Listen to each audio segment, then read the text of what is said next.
Here's 5 amazing hacks that will make your life easier on your next roof tent adventure.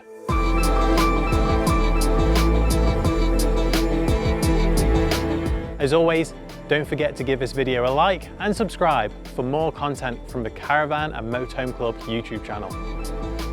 Hack number 1. When folding away your roof tent, be it a soft shell or a hard shell, don't forget to leave your windows half open when you close it. Allowing the air inside your tent to be pushed out through the open windows means a tent won't act like a bellow.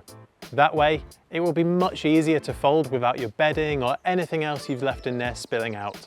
It's an easy thing to do, but you'll be surprised what a difference it makes.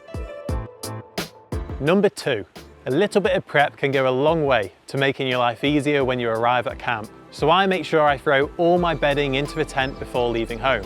Then, all you need to do when you get to your destination is open a tent and your bed is already made.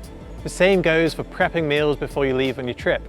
Instant noodles might be quick and easy, but sometimes you can't beat a proper home-cooked dinner. Hack number 3. Nobody wants to wake up to condensation lining the walls of a tent or water dripping on them. So, if the weather's suitable, don't forget to have 2 opposing windows open to help with airflow. That way, you mitigate the chances of condensation forming inside your tent. Number 4.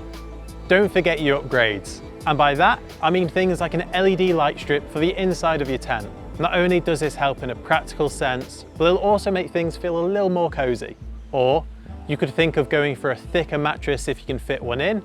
I've even seen people use various items such as small tables or cup holders that are fixed to the poles inside of a traditional soft shell tent. And if you want to extend a camping season to year round, then a diesel heater could be a good option. Finally, hack number 5. It's always a good idea to give your tent a little bit of time to air out after you've spent a night in it. But one place people often miss is underneath their mattress, where condensation and damp can form. So, if the weather isn't too grim, don't forget to lift your mattress up and give it a chance to air underneath. A couple of minutes should do the trick, and it will go a long way to making things much drier at your next destination. Let me know in the comments what you think of my hacks, and if you have any of your own, don't forget to leave those as well. And last up, don't forget to give us a like and subscribe to the Caravan and Motorhome Club YouTube channel. See you in the next one.